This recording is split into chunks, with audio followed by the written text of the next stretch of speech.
नमस्कार, मी उर्मी लागरकर. तणबधिरांचे शिक्षण आणि स्पीच थेरपी शिवाय गतिमंद ज्यांचा बुद्ध्यांक कमी आहे अशा मुलांसाठी माझं हे यूट्यूब चॅनल आहे आणि त्याच्यामध्ये तुम्हा सर्वांचं खूप खूप स्वागत आहे. आज मी लौकिकला धान्य म्हणजे पूर्वीच मी शिकवलेलं आहे त्याला खूप, पण तुम्हाला दाखवायचं राहिलं तर धान्य कशी शिकवायची आणि त्याचे काय काय उपयोग आहे, कसं सांगायचं ते तुम्हाला मी दाखवते.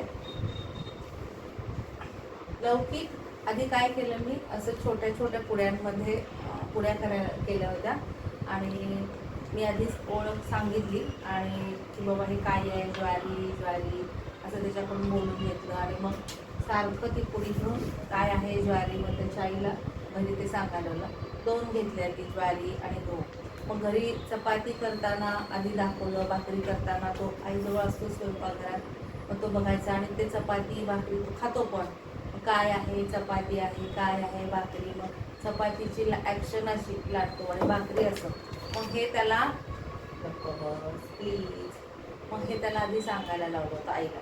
मग त्याच्यानंतर चपाती भाकरी ही माहिती झाल्यानंतर गहू आणि ज्वारी पुड्यांमध्ये हातात देऊन त्याला हे काय आहे ज्वारी, हे काय आहे गहू, आणि मग हे 2 पाठ झाल्यावर मग तांदूळची पुडी, मग हे काय आहे तांदूळ. अशा पद्धतीने हे तिन्ही धान्य आधी नुसतीच ह्याची नावं सांगितली. मग हे तिन्ही काय आहे, मग त्याच्यानंतर मी धान्य कसं सांगितलं ते सांगते. तर मग हे भाजी आहे का, फळ आहे का, नाही. मग त्याला माहिती आहे फळ म्हणजे काय, भाजी, ह्याला काय म्हणायचं धान्य. मग असं करून त्याला धान्य ह्या सर्वला नाव धान्य असं सांगतात. आणि मग त्याचं काय करतात प्रत्येकाचं हे विचारलं. तर म्हणजे बरेच दिवस लागले त्याला, एक समजा 3 आठवडे तरी लागले असतील हे सगळं पक्क व्हायला. मी तुम्हाला दाखवते. हे काय आहे, ज्वारी. छान बोल, ज्वारी. ज्वारीचं काय करतात, ज्वारी काय करतात, काय करतात, नाही विसरला, काय करतात, भाकरी. क येतं का तुला, भाकरी, भाकरी करतात ना, तू खातो भाकरी खातो. हे काय आहे,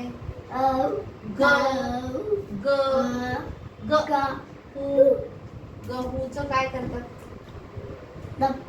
हा चपाती. त्याला अशी अक्षर सांगितली, गहूची चपाती करतात.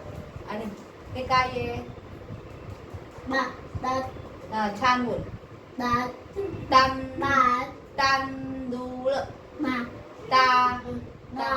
नाही असं होतं, त थ द ध एकाच ठिकाणून बोलतो दाताच्या मागे. मग तो न बोललंय का त बोललंय का द अक्षर हे लक्षात येत नाही त्यांचे.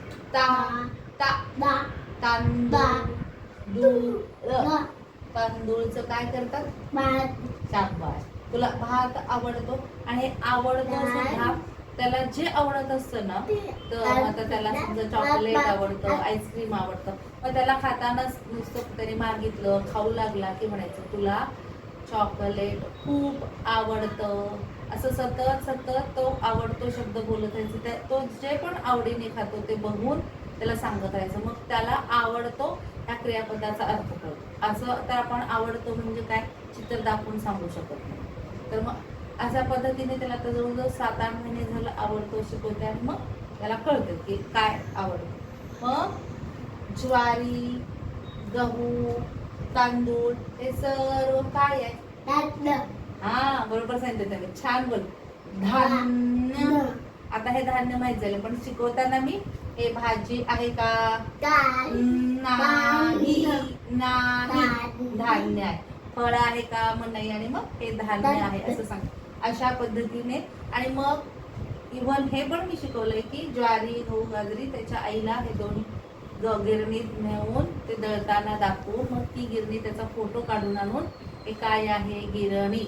मग गिरणीतून ज्वारीचं काय आहे, मग ते पीठ हातात घेऊन पिठाची भाकरी चपाती. मग हे बरेच दिवस तो फोटो. आता एक फायदा आहे की मोबाईल मग फोटो काढून कधीही दाखवू शकतो, व्हिडिओ काढून. आणि अशा पद्धतीने त्याला गिरणीत पीठ करतात हे पण माहिती आहे, हे पण सांगायचं, हे पण दाखवायचं. आणि बरेच दिवस 8 दिवस तरी तुम्हाला दाखवावं लागेल, सांगावं लागेल गिरणी वगैरे. पण हे तर पाठ करायला 15-20 दिवस लागतात. अशा पद्धतीने तुम्हीही तुमच्या मुलांचं घ्या आणि असे जे कोणी गरजू पालक असतील ज्यांना वाटतं की तुम्हाला त्यांच्यापर्यंत हा व्हिडिओ पोहोचायला पाहिजे तर जरूर शेअर करा, लाईक करा आणि सबस्क्राईब करायला विसरू नका, म्हणजे माझे पुढचे व्हिडिओ तुम्हाला दिसतील. पाहता त्यासाठी खूप खूप धन्यवाद.